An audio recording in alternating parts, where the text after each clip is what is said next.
Think about two people you probably know. One earns decent money, maybe not spectacular, but solid. And yet somehow, at the end of every month, they still have cash sitting in their account. The other person earns noticeably more and is perpetually stressed about bills. Same economy, same city, completely different financial reality. What is actually going on here? Here is the uncomfortable truth that most financial content refuses to say out loud. The gap between those two people has almost nothing to do with income. It has everything to do with what they own, what they owe, what they chase, and what they quietly ignore. The people who seem to always have money have figured out something counterintuitive. Less stuff, fewer commitments, simpler systems, and sharper focus create more financial breathing room than any raise ever could. Let me show you exactly how this works. The first thing you notice about people who consistently have money is that their life looks almost boring from the outside. They do not have the newest car on the block. Their wardrobe is not particularly flashy. They are not attending every event, eating at every trendy spot, or upgrading their phone every year. And that is not an accident. That is a deliberate, calculated choice to stop feeding a machine that was designed to drain them. Here is the psychology behind it. Every purchase you make has two price tags. The obvious one on the receipt, and the invisible one, which includes the mental energy of maintaining that thing, the stress of insuring it, the clutter it creates in your space and your mind, and the opportunity cost of what that money could have been doing instead. People who own less have figured out how to stop paying that second price tag over and over again. Their net worth quietly climbs, not because they earn more, but because they leak less. Now let me get specific, because this concept deserves more than vague inspiration. The people who always seem to have money tend to operate with one central rule around possessions. They buy for function and longevity, not for feeling. When you buy something because you want the feeling it promises, that feeling fades within days, sometimes hours. Then you need the next thing to chase that feeling again. It is a loop, and it is the loop that keeps millions of people perpetually broke regardless of their income level. But when you buy for genuine function and quality, something shifts. You stop accumulating and you start curating. You have fewer things, but those things actually serve you. You are not managing a warehouse of stuff you barely use. You are living in a space that feels clean and intentional. And that feeling of calm? It turns out calm minds make sharper financial decisions. There is also the debt dimension of this conversation that we absolutely cannot skip. High-interest debt is essentially a tax you pay every single month for having wanted something before you could actually afford it. The person who always has money treats that kind of debt like a fire in their house. You do not calmly manage a house fire. You extinguish it immediately and with everything you have. Every dollar going toward credit card interest at 20 or 25% is a dollar that will never compound in your favor. It is money permanently leaving your future to pay for your past. But here is what is really interesting about people who own less and always seem financially stable. It is not just about cutting spending. It is about creating clarity. When your life is simple, your financial picture becomes readable. You can look at what comes in, what goes out, and make intelligent decisions in seconds. When your life is complicated, when you have accounts scattered everywhere, subscriptions you forgot you signed up for, things you are paying for but not using, you lose track. And lost track equals lost money.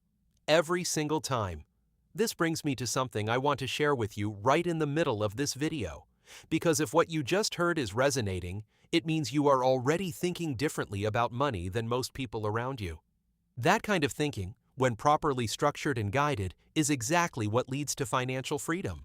If you want to take that thinking and turn it into a real, accelerated plan with coaching and a proven system behind it, check out the Wealth Accelerator Academy. The link is below this video. It is a group coaching program and course built specifically for people who are serious about achieving financial freedom. Not someday, but with a real timeline and real strategy. Go check it out. Now back to the insight, because we are not done.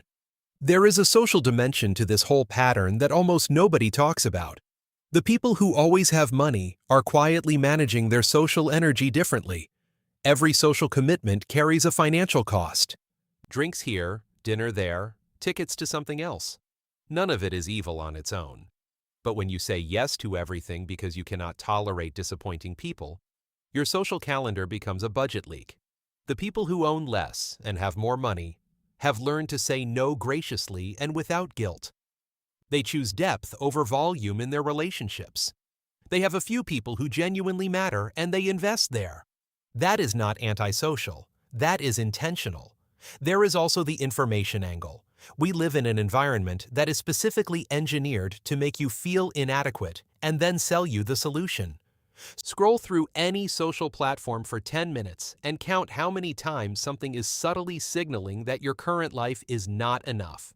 Your car, your kitchen, your body, your vacation, your relationship. None of it measures up to what someone else is showcasing. And what is the predictable response? Spending. People who own less have largely opted out of that game. They have gone quieter with information. They consume less noise, follow fewer accounts, and as a result, they feel less manufactured urgency to buy things that were never going to make them happy anyway. Let me also talk about routines, because this is where the compounding really happens. The person who always seems financially ahead is almost always running on consistent systems rather than bursts of motivation. They have automated their savings, so the decision is never made in a moment of weakness. They review their finances regularly, so nothing sneaks up on them. They have morning habits that set a tone of clarity and intention rather than reactivity. These are not complicated behaviors. They are just consistent ones. And consistency with money is worth more than occasional brilliance. One more thing worth saying. The people who own less are often dramatically freer in ways that do not show on any balance sheet. They are not drowning in maintenance. They are not prisoners of the lifestyle they bought. They have optionality. If an opportunity comes along, they can move on it. If a season of life changes, they can adapt. Owning less builds the kind of quiet resilience that turns ordinary income into genuine wealth over time. Here is the summary of everything we just covered. The gap between people who always have money and people who never seem to is not income. It is ownership clarity, debt elimination, social intentionality, information discipline, and consistent, simple systems. None of that requires a high salary. All of it requires a decision. And if you want support making that decision into a real structured path toward financial freedom, the Wealth Accelerator Academy is exactly what you need. It is a group coaching program combined with a comprehensive course designed to help you build wealth strategically, with accountability and a community of people who are moving in the same direction. The link is right below this video. Seriously, go take a look. Finally, if this video gave you a genuine shift in how you see money and ownership, please subscribe to this channel. Every video here is built around that same standard, giving you insights that actually change the way you think, not just feel good for 5 minutes. Real frameworks, real shifts, every week. Hit subscribe so you never miss one. Now go simplify something today. Cut something that is costing you more than it is worth. Because every time you do, you are not just saving money, you are buying back your freedom. Stay sharp, stay focused, and remember, the less you chase, the more you keep.